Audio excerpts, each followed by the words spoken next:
Good morning. Good morning, good morning, good morning, good morning, good morning. We're going to wait a few minutes for everyone to come in. Welcome to Startup Coffee. We are live on Facebook and YouTube. It is Wednesday, y'all. Good morning, Channing. Where's your coffee? Good morning, Kanisha. Where's your Kanisha, coffee? I already had we go through this every time. I have my coffee at home before I show up. So then I roll in with my water bottle, but I'm not allowed to have that on screen. So. Wow, it's just not as exciting as having coffee on Startup Coffee. I have an empty coffee mug. That's bad. That helps.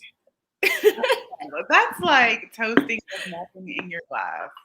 It is just not good. Good morning, Angelique. Welcome. Good morning, people. We're going to be getting started in just a minute. Make sure you have your coffee and your questions ready. Coffee and questions is what you want to have today. I definitely have both of those things, yes.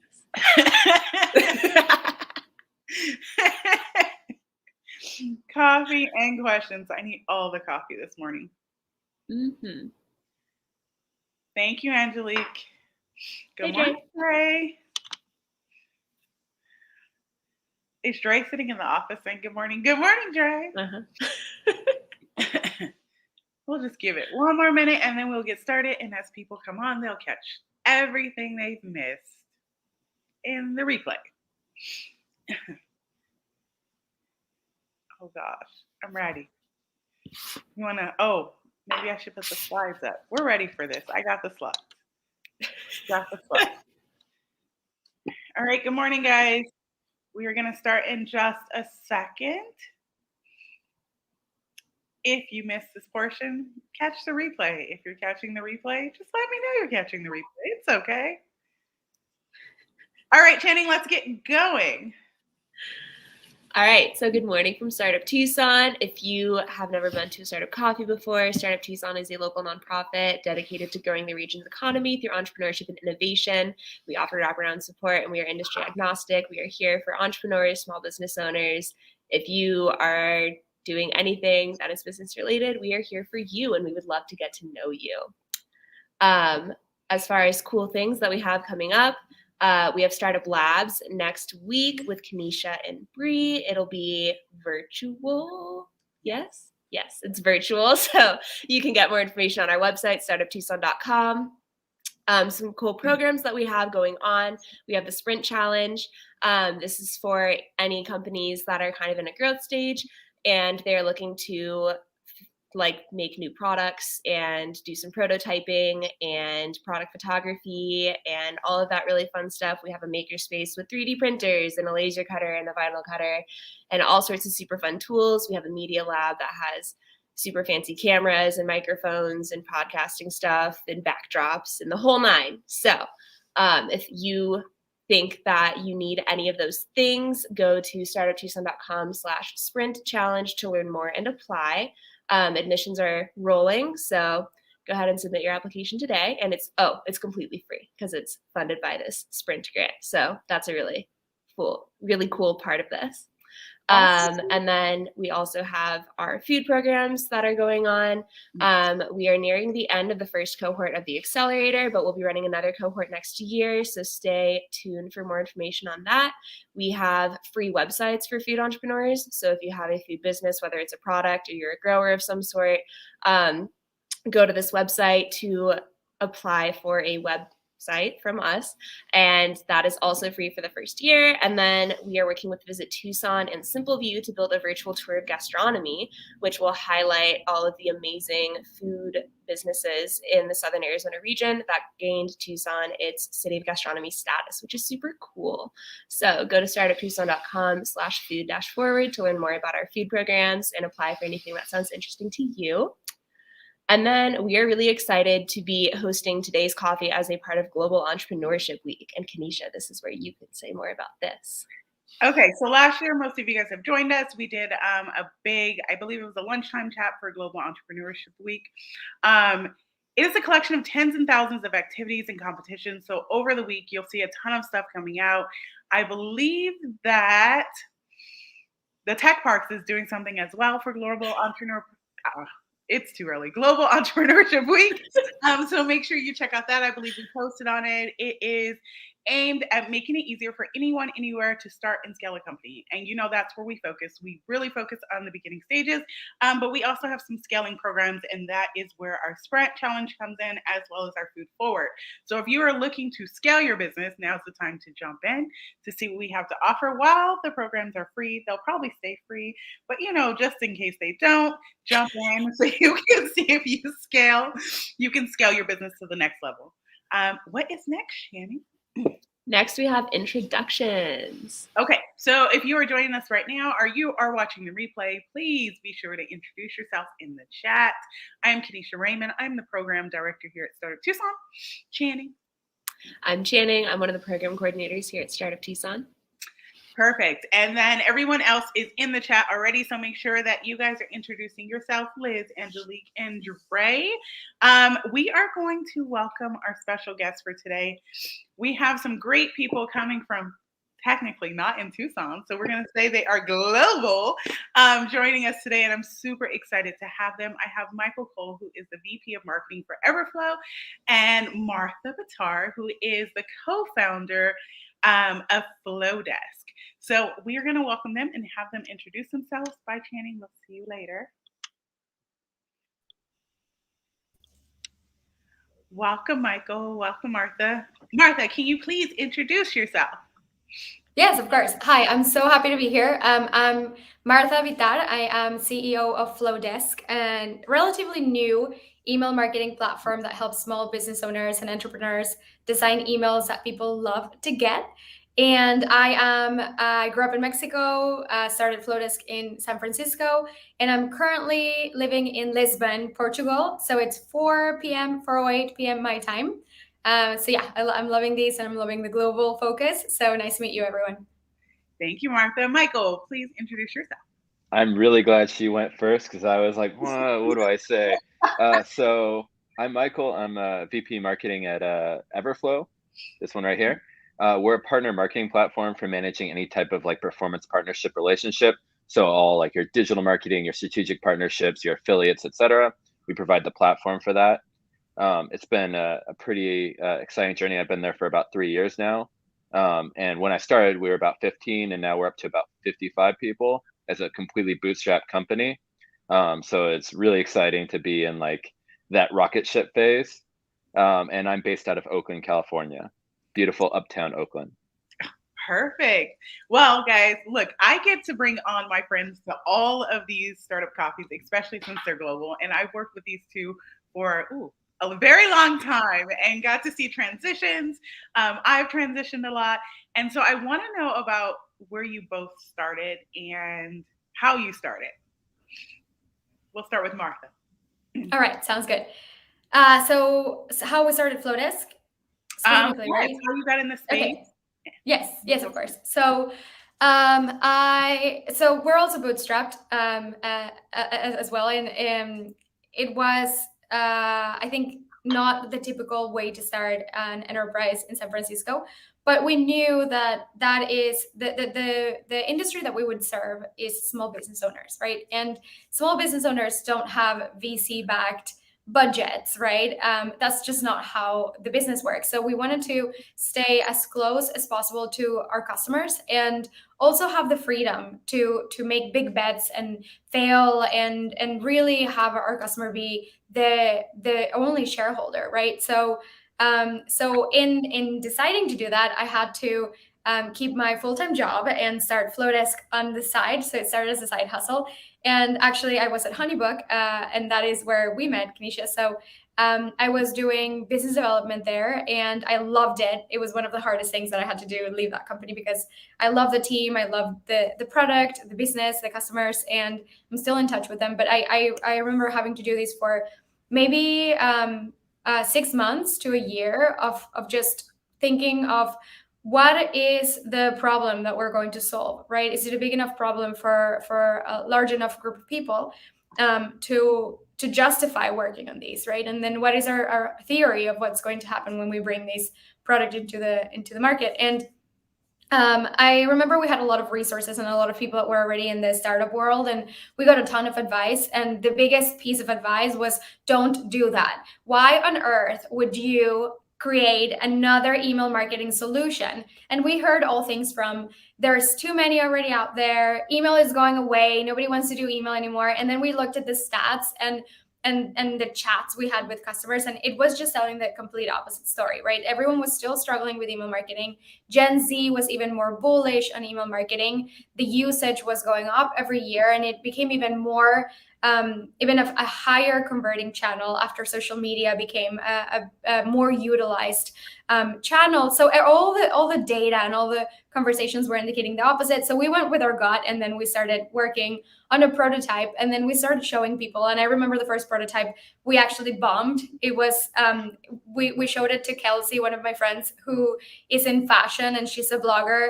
And we were like, hey, try to use these and then let us know what you think. And I remember she just kind of like sat like deep in her chair. We were at Rebecca, my co-founder's apartment.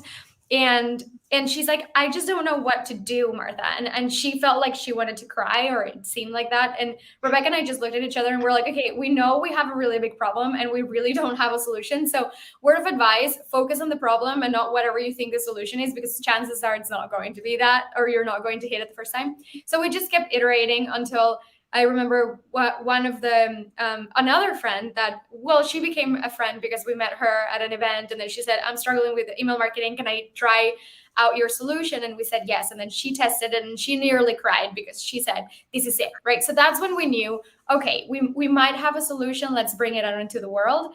And then we did bring it out into the world. A really big part of going to market for us was to tell everyone that this is a beta product and it's not fully cooked yet, but you can use it if you want. And we knew we needed to charge for it because that's the only way that we would know if it was actually adding value or not, right? Otherwise, you're just spinning your wheels. And we wanted a go, no go date because we were still full-time employed, right? So that's when everything started just happening almost like overnight, that rocket ship, right, that Michael was talking about. And within 4 months, we were at 5,000 customers, paid customers. And I knew at that point that I couldn't do both jobs well anymore. So I had to leave my full-time job and start focusing on Flodesk full-time. And it was the hardest decision, but also the best decision because it's been a really fun adventure since. And that's how it started. Perfect. I remember beta testing like before you even had a website. And I knew it was great, but I didn't know how great it was going to be. And now I use it on all my businesses and all the companies I work with. And we use Startup Tucson. Like, we are Flodesk users and love it. Michael, tell us how you got in the space, what you're doing with Everflow, because you didn't start, when I met you, you weren't with Everflow. That's true. Yeah. We know each other because, I mean, I've been in the ad tech space and like the marketing space, but on the side, I joined Carolyn on this crazy idea of doing a wedding and tech startup where it was half like wedding vendors and half like the interesting tech startups building solutions for wedding vendors, because obviously it's a huge market and it's like one of those fascinating things. Like there's so much money, but it's so fragmented that it's really hard to be that successful as a wedding vendor, no matter how much you're charging. So it was a really cool idea. We managed to build that up pretty well. We had an awesome Maui conference, which we were talking about earlier, and it was super fun. The problem is that conferences are very hard and tech pays salaries. And when you have the two options, it's very hard to do the harder road that doesn't scale. Whereas with like tech solutions and stuff, you always have scaling where every single customer becomes an opportunity for more customers. And with weddings, you have to do every single piece every single time, which is definitely a challenge. Yes. So the origin of me joining Everflow was about that time.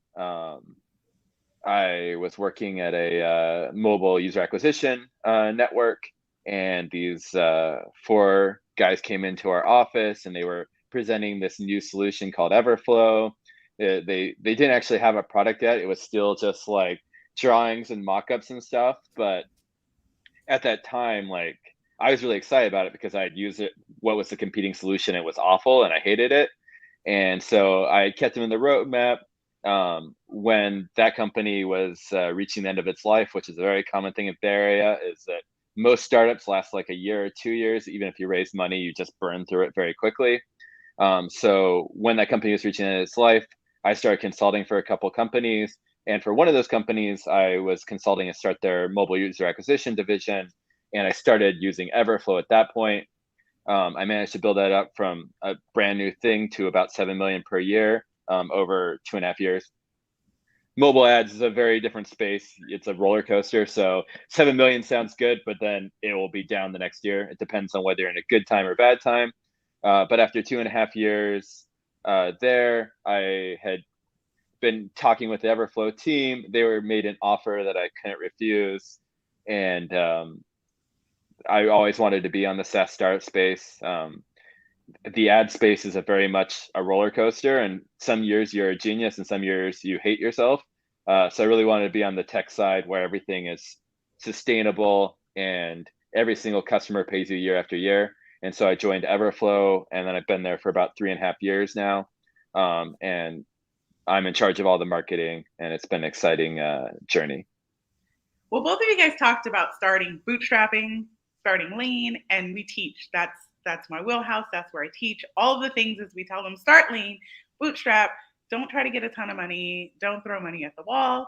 Can you talk a little bit about the difference between bootstrapping and if you're going after VC funding, what would be the best way for someone who's trying to start in the space that you are in to like really get off the ground? Yeah, so I think we found the answer to that by choosing not to fundraise. And what happened was, as we started getting traction, the VC companies that we would find a fit started inbounding, right? They started sending us emails saying, hey, we have some apps that they have software, right? And they start tracking anything that starts gaining traction. So it could be like traffic or mentions or referrals, right? And they have a pulse on the market, and I think that's they're doing a really good job at that. So then the people who were interested in design, right, or the email marketing space or serving small business owners, they reached out. And for us, we're still not going that route. We're going to continue bootstrapping, but to me, that was the key way to do it, right? So what would I do if I wanted to start something new and I wanted to go the VC route? I would probably start, put an MVP out there, definitely start lean, and then start getting traction, right? Because when you start getting traction, then they'll find you. And if they don't, it's okay. You can still go and pitch, but at least you're not pitching just an idea, right? You're pitching, there are so many ideas. And I think a lot of times it's not just the idea, but also the execution. So if you can show that you've had some traction with the execution, or at least your way of doing things, then that's going to put you in a much better place. I think the other piece is to not just see it, in binary terms, in terms of like get funding or not get funding. Like even if you do manage to get funding, it's not always a good deal, right? Like the cost of getting VC money is actually really expensive, especially if that's like requiring equity. So to think of it as from just like a math perspective and analyze, like, is it a good deal right now? And if it's not, then it might make sense for you to wait and get better terms. And then to me also, like, unless you're doing something that's like flying cars, right, where you're going to have to invest a lot of money before you start seeing some people purchasing the product or gathering some profit, unless you're doing something like that, if it's a business that can actually be profitable, just try to make it profitable, because you're signing so much freedom away by going that route. And also, and I think what's even more dangerous is that it's really easy to create growth when you inject capital, right? But then that growth may or may not be as meaningful. It might not actually be telling you that you have product market fit. It might just be, hey, you're buying ads and the ads are converting some people, right? But it can actually be a distraction from truly finding that product market fit. So I'm more on your side of mentality when it comes to these things. I think it's even better for your future VC partners if you actually go after true product market fit and then focus on, okay, we're at a really good place right now. What can we do with the money? Is it going to be used directly to scaling these in a really sustainable way? Great. Then you should go after funding. Perfect. Michael? I mean, that was a pretty good explanation. I'll a lot of that I'm gonna just echo with my words. So I want to talk about two things: VCs and margins. So with VCs, um, I think the best way to think about it is that when you sign up with a VC in the early days, especially if you don't have like a particularly built product. I worked for a company that raised 5 million for their seed round. Um, you're basically taking like a dynamite with a long wick and then setting on fire. And you have to run faster than that wick burns up until the dynamite explodes, because VCs, they need to see like 100x growth for them to get their money back. And they're betting on lots and lots of companies, and they know that 10 of them will die and one of them will achieve that 100 growth, and that will pay for everyone. So as soon as you take on that VC money, you have to just run all out, basically hire a ton of people, spend all the money you can on acquiring customers and everything else. It's a very dangerous path, because that sort of like unbridled growth will always create problems. You're not going to hire people that you particularly like. They may not be good. You're going to have to deal with toxic culture. Like, I always think of like, if you're thinking about the VC route, think of companies like Uber and all the controversies that came from Uber in the early days. Sure, like the investors made money, but they treated so many people terribly, both inside the company and outside the company, because everything was growth, growth, growth. If you're hiring 100 people a month, like, you're not going to make good decisions. And even if you're starting off a company, you're still doing that equivalent. Like, you're hiring 5 or 10 people and you need them today. How are you going to make a good decision about who actually is going to be a reflection of your culture and everything? Like, there's certain types of companies that like need VC money to be successful. But if you can get away with not having VC money, they'll always come knocking at your door if you're profitable and growing fast. It's the same for us. Like, our CEO and co-founder, like, the VCs and private equity companies are reaching out to him all the time.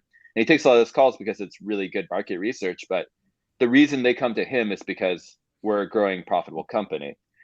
So that's one. And then the second thing is very close to it, and I think is to me, one of the most important things to keep in mind for any business that's starting up is margins come first. Always figure out how you can design your business to have very high margins. And what I mean by that is, if you sell $100 worth of products, your margin should be amount of revenue. So ideally, if you're a tech company, you want that to be 60 to 80% margin. For a brick and mortar, it's not going to be the same if you're a store or restaurant. But just always figure out how can you have the highest margins for your business, because if you have high margins, it's much easier to be more profitable, and you have the room to have like a good culture and to give back to your community.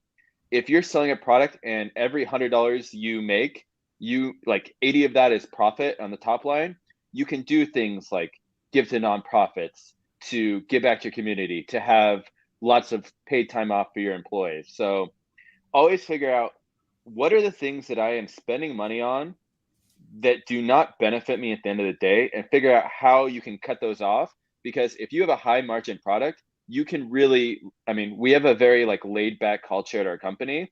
We don't worry about micromanaging anyone, and we don't need to, because every single month our customers pay us a good amount of money, and we have really high margins on that, which lets us not have this toxic growth culture, to not treat anyone bad, to not be like that aggressive, like angry manager that everyone hates. So I would just say that for any company, always start with figuring out how can you have a sustainable business that will go long term. And that's true of tech companies, like retail, and even nonprofits. Figure out how can you be successful where you're not spending money on things that hurt your ability to treat your employees right. I love that. I love that, one, the bootstrapping helps you to get in a space where you can love it, and also like create a space where other people love. Let's talk about marketing, because both of you guys are in the space of marketing, and both of your companies are doing very well in the space of marketing. So how can startups who have not a lot of money and they are really working on bootstrapping be successful in the space of marketing? And jump in wherever you want to. Sure, I'll take this first. I can ramble on more. So I am very great at marketing because the company doesn't really require marketing to be successful. So I would say that marketing is sort of tertiary Like it's a third thing you do. Like the first thing is you make sure that you have a product that people want. And second, I would always recommend a company to focus on customer success first. If you're making any customer that signs up for you really excited, they're going to tell their peers, they're going to share it, they're going to share on social. Always make sure on just making sure that the customers you already have are super happy. Marketing, those are things that are nice to have, but paid marketing is super expensive and you're almost always going to lose at that unless you have a product that the value of a customer is like $10,000 or $50,000. For the most part, paid marketing is not worth doing until you have a really well-oiled machine. So always focus on making a product that at least some group of people want, and that you are making the customers that you get, you treat them extremely well. And in the early days, that's going to be you making sure that you're personally treating all the customer success, or that you're making all your customers feel happy, that you're the one reaching out and winning new customers in your audience. Like you have to be the person that, either if you have like a tech company like us, then that's selling to a few customers that pay you every month. If you have a more consumer oriented product, that's you going out to the community, getting reached that way, and sort of being the face of your company, or whoever on your team is going to be the face of the company, making sure that they are connecting with your community, because it's going to be sales, product, and success before marketing, in my perspective. Thanks, Michael. So for us, we don't have sales, and we do have member experience, and that I do think maybe comes in parallel with marketing. But I think maybe because we're a marketing company ourselves, we see marketing as like this kind of like bigger, more dynamic thing that happens all the time, right? And what we did really early on was nail a really good marketing plan, right? And for that, we aligned our growth with customer happiness, right? And I think that's where we're probably overlapping in terms of mindset or strategy. And the way we thought about this was, okay, so we're living in an era where we ourselves are pretty ad savvy, right? And we are seeing Gen Z that are digitally native, right? They were essentially born with like a phone in their hand. And our industry is just very wise about traditional marketing, right? Of like sales or getting pitched at. And we recognized that people don't want to be sold to, people want to buy. And the way that these decisions happen is very different now. It's very experiential, right? It's I want to try it. I want to see what it looks like. I want to see if it's going to work for me before I want to commit. And we wanted that too, right? And then at the same time, there's a lot of the way that we would make decisions before is we would talk to a lot of salespeople, right? And then we'd get a demo and we couldn't really interact with the product. And then some decision maker who may not even ever use the tool, right, or the solution would make the decision and say, yes, we're going to buy these. And that's just not the case anymore. Now you need something and you realize that you have that need, and then you talk to your circle, whether that's like your friends on Instagram or your friends at the office or whoever you think could know a solution for what you need. So with that in mind, we realized, okay, so how can we make sure that this is growing if and when a customer is successful? So for us, we do email marketing, right? So we have a new user that signs up for a trial account. We let them play with it for free for 30 days, right? No credit card required. Let's just make sure that this is actually something that's going to work for you. And then the key part for us was, how can we turn this into a machine where if it works for a customer, that itself is our marketing, right? So when a new user comes in and they select a new template that works for them and they customize it and they send the email, that email list, let's say 10,000 people, will see the result of their work on Flodesk, right? So all of a sudden, they're not seeing them customizing their email, they're seeing the final email, right? And then we give them an opportunity to try it out as well. So there's a footer, right, that you can turn off, but we see that most of our users actually leave it on because they want to encourage other people to also use email marketing for their own business. So then they click on that and then they are able to create their own account and then become successful in the tool. And then as they become successful and send the email, that brings a lot more eyeballs to the result itself, right? So this is a viral loop, and for me, that's probably one of the first types of marketing that you should focus on, because it has a very low CAC, low customer acquisition cost. You're not paying for these users in the traditional like advertising way where you're paying Facebook to get eyeballs, right? It becomes the leads are hyper relevant because they're most likely, you know, some other businesses in the space, if they're already in the list of the original business that was using Flodesk. So for us, when we realized that and we created that strategy, right, our goal became really clear. Let's make sure that all of our efforts go into making our user very successful very fast, right? So what does marketing become?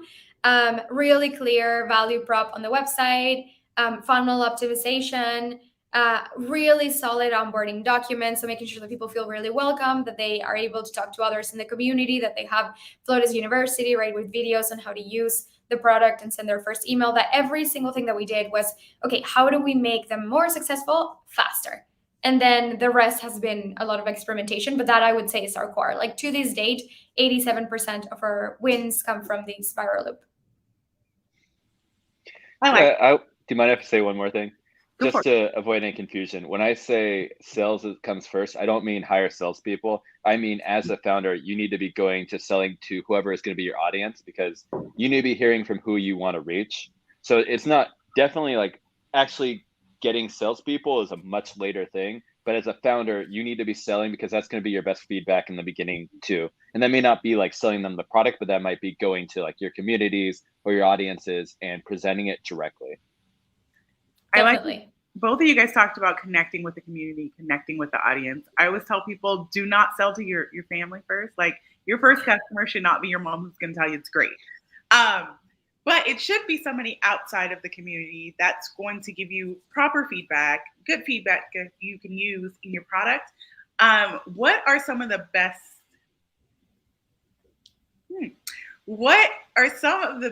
feedbacks that you've taken back and changed in your products? I think that made sense. I don't know. 1 cup of coffee, y'all. Did it make sense? It did, yeah. So it's just customer feedback from feedback loops. For us, it's been, I mean, I can't even name one, because it's been every single decision that we make it based on customer feedback. And I like every single week talk to like at least 12 customers, and we're always chatting and WhatsApping, and that's how we make decisions, right? But one of my favorite ones was that we had forms, right? So you want to grow your list, and to grow your list, you have to create an opt-in form, right? So like subscribe to my newsletter, first name, email. And we assumed that most people that used Flodesk would already have a website. And then all of a sudden we started getting a lot of feedback saying, I don't have a website yet, and I really need to build my list. So can you please make this form publishable?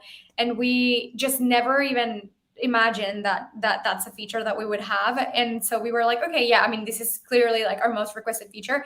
And to date, it's our most used feature outside of email. So it just became such a successful like part of the product. And we now have a really big segment of entrepreneurs who, before they even start a website, they start growing their list. So when they finally have a website, or they might never even have a website anymore, just they have their offering and they just send an email and people check out, and it's pretty great.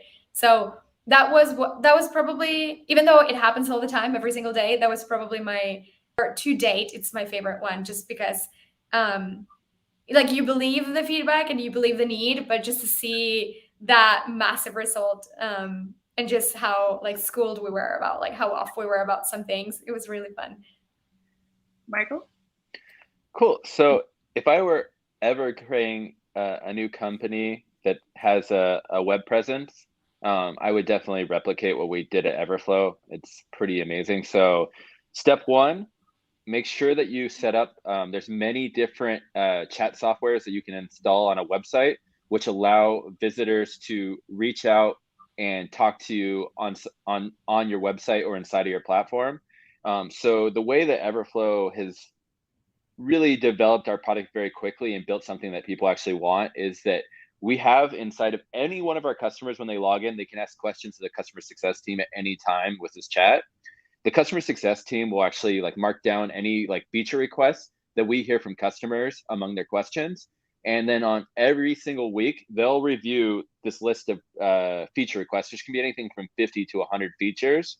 And then they review it internally. They decide, like, does this feature make sense to build into our product? Is this something that people will continue to use on an ongoing basis that isn't just making it easier for them, but is something that is actually solving a problem and that other customers will want? If that's true, then they cut through most of it. So then you have like 10 or 20 potential features, and then they review it with the product team, and they're like, here's what customers are asking of these 10 to 20 features.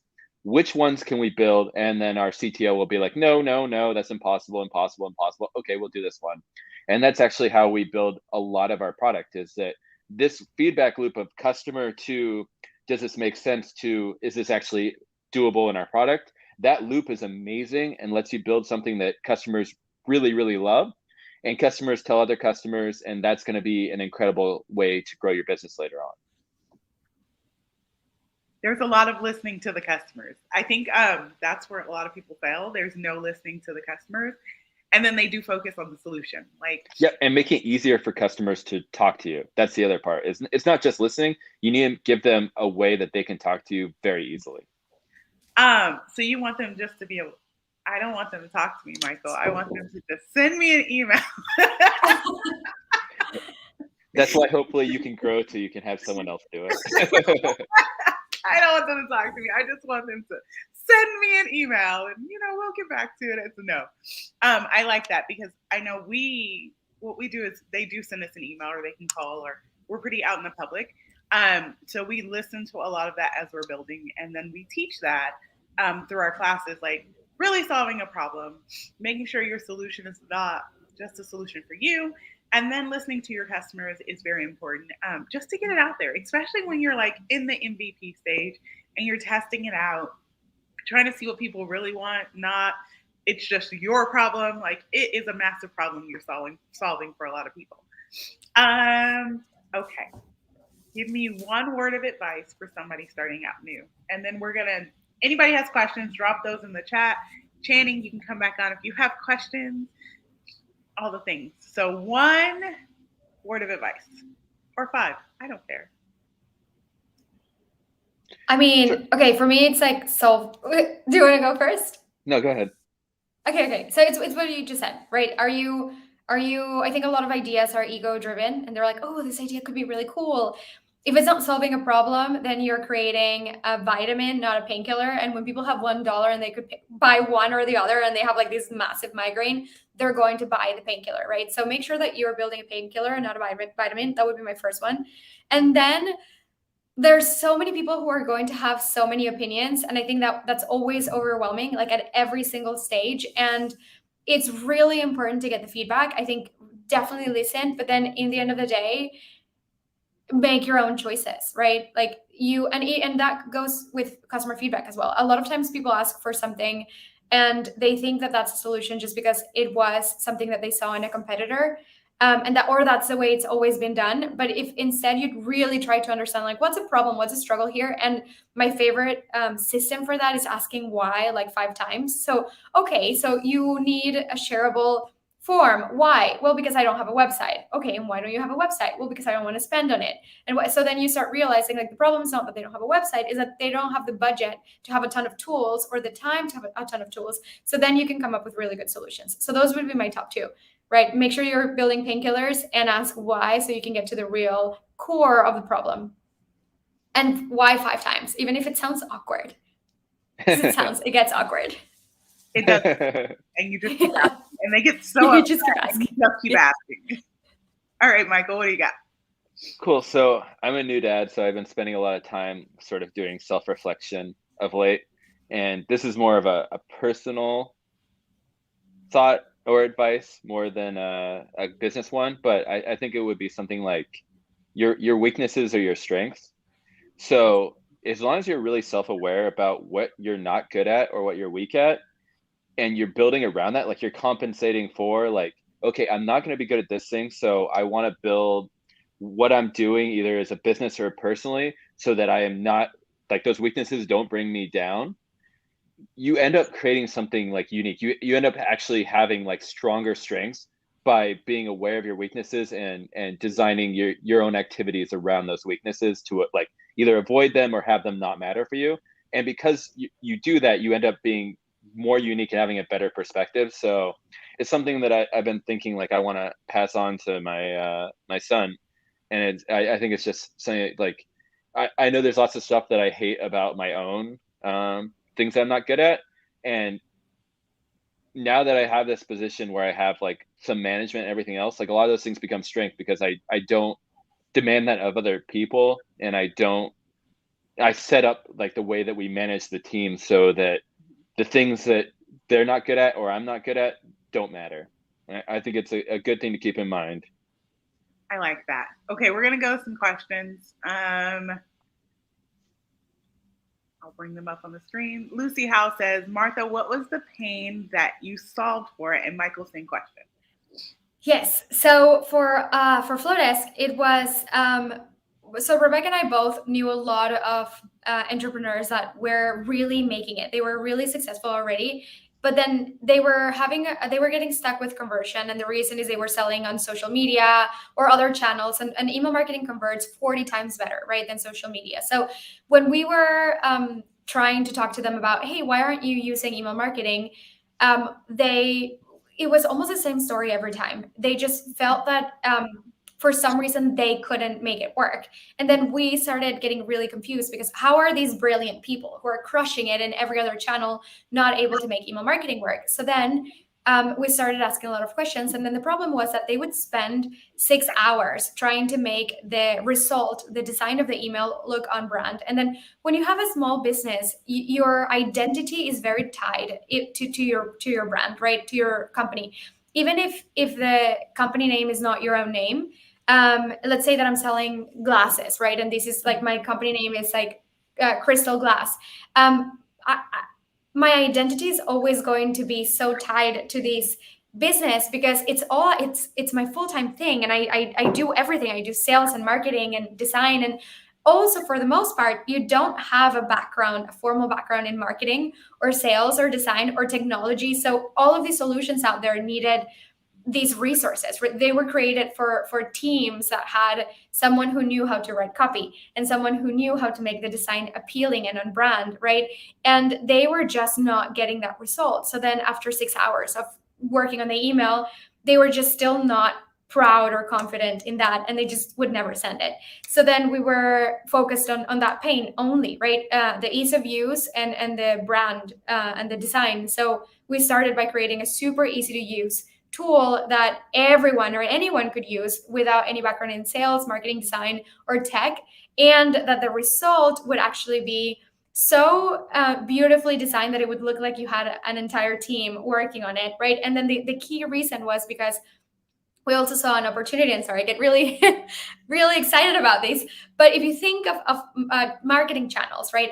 Ads, for example, or Instagram, like there's an algorithm that is working for you or against you, and most of the time against you, right? Somebody is paying a lot of dollars to get those eyeballs. And email doesn't work that way, right? Everyone, no matter if you're an Airbnb or a mom and pop like bed and breakfast, you get the same exact space in the inbox, right? The same hierarchy, right? When you get the email, you show that subject line. Everyone gets the same amount of characters in the subject line, right? So you have that chance to really compete, right? It levels the playing field. We needed to make sure that was working for this segment of small business owners. And then our pain was seeing our friends struggle so much and not being able to make this channel work, but also a bigger pain, which was that you travel now and you see the same businesses everywhere, and you start losing that identity of the very small local craft. And we realize that we don't want to be continuing this path where we go to Zurich and everything's like McDonald's and Starbucks, right? And the only way to avoid going in that direction is to empower small business owners, the crafters, the makers, the artists, right? To really build profitable and sustainable businesses, and email marketing was the channel to do it. So that's the pain. I mean, I hope that I know that was a lot of information, but I hope that answers your question. That's for Lucy. I love it, Martha. Michael, same question. Cool. So we solved a lot of different pain points. I think that's been one of the interesting things is as we've grown, we have to start solving new pain points as we reach different markets. Is the first place where we started was very towards like ad networks and agencies. And now anyone who's in that space knows who we are because it's a pretty small space and everyone goes to the same conferences and is in the same community. So they all talk to each other. So that was the first space. But if we'd never done anything else, that would have been the end of it because we could only grow so much before we'd reached all of it. Now we're going more towards brands. The first thing you need to solve is that if you want to work with partners that you are going to refer business to you and should be doing it on a sort of like mercenary basis where they're getting paid for every time they refer a customer to you, you need to have a platform so that they can see their own results. You're not going to a referral partner or like a professional marketer, like an affiliate, they're not going to keep promoting you if they can't see that they're actually seeing results from their efforts. So the number one pain point is that they need to have a place where they can log in, they can see how much money they've made, see how many sales and new customers they've driven. They need that. And there's lots of companies that do that, but all of our competition is very outdated. Their solution has never been that good, but this need is so specific and strong that they will always have a place. And third, they all have very bad like customer support experiences. So a lot of our growth has always come from the fact that our real pain point is just doing it better.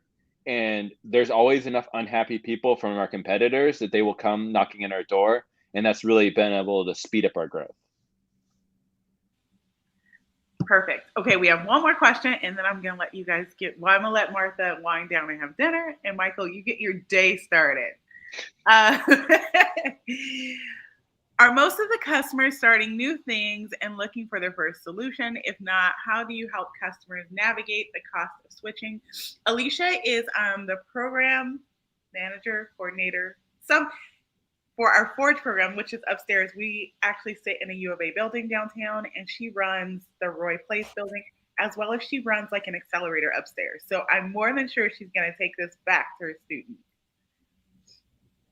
Sure, I can answer this one first. So I would say that probably 60% are new and 40% are using competitor products.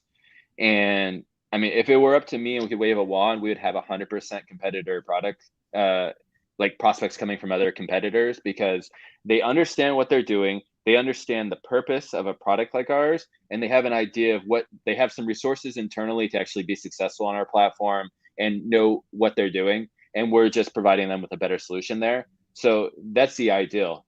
It's always more challenging with new customers because we have a complicated solution, and that means that we spend a lot of time onboarding and training those new customers, getting them ready to be successful. And sometimes like we have a lot of customers that will sign up, they'll pay us for 4 to 5 months, and they'll never use the platform a single time, and then they'll leave.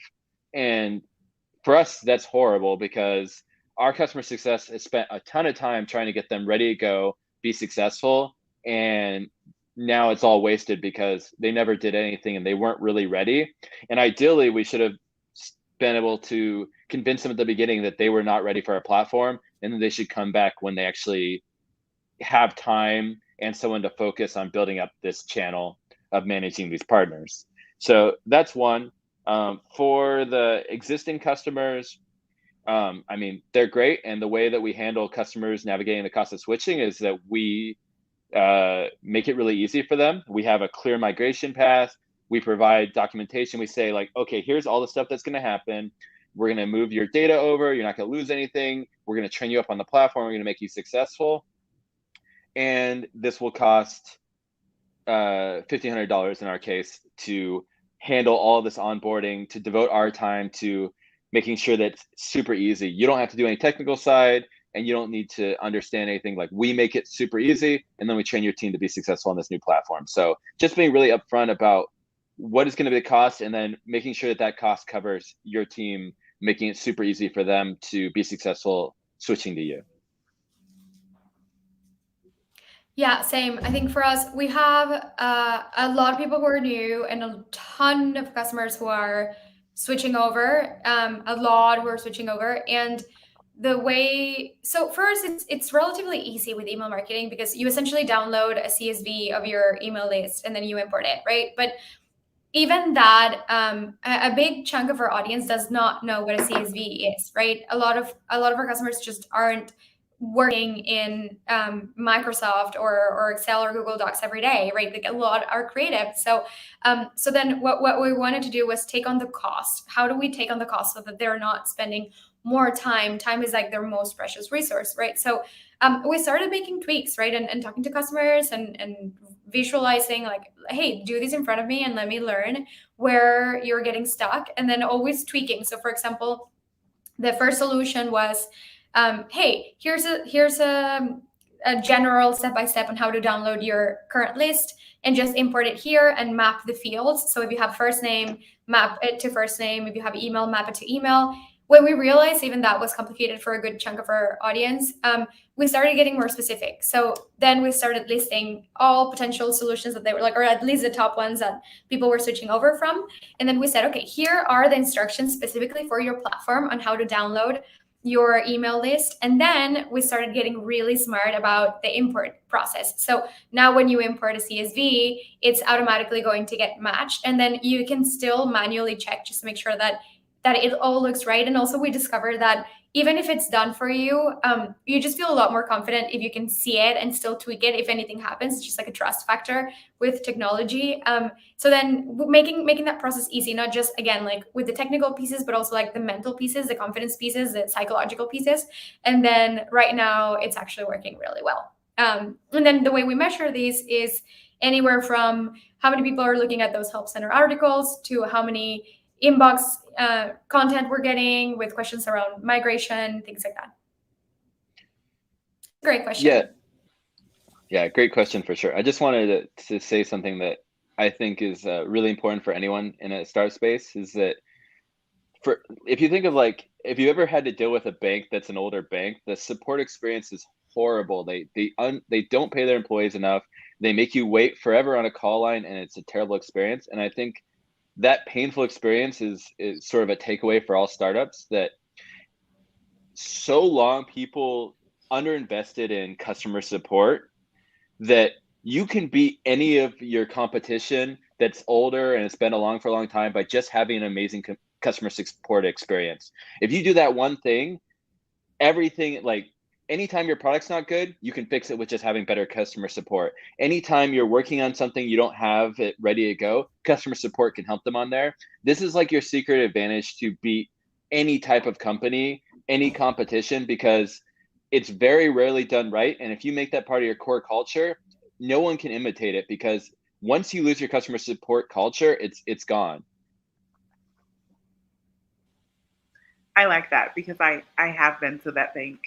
Currently probably still bank at the bank that doesn't even allow auto pay unless you call them.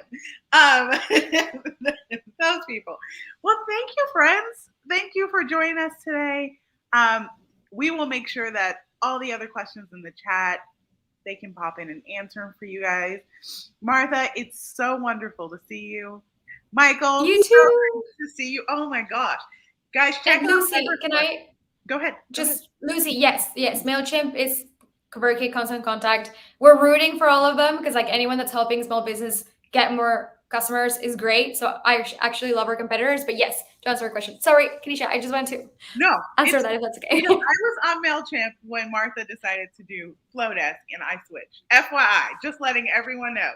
And I was in the earlier days of Flodesk. So I've seen it really, really change, develop, and grow. Way early. It's amazing. And so make sure you guys check out Everflow and you check out Flodesk. And Michael and Martha are so easy to connect with. Make sure you check them out on LinkedIn. Always here to help. Thank you guys again. I appreciate you taking time out of your day to come chat with me. Stay around for 1 second, guys. Thank you so much for joining us today on Startup Coffee. We have, what's happening next week? Oh, we have Startup Labs next week. And then next month, we'll do a full year wrap up of all the things that have been going on. We'll possibly take you on a tour of the office that has not been open to the public. And we'll tell you what's going on for next year. We will see you guys next month. Thanks. Bye.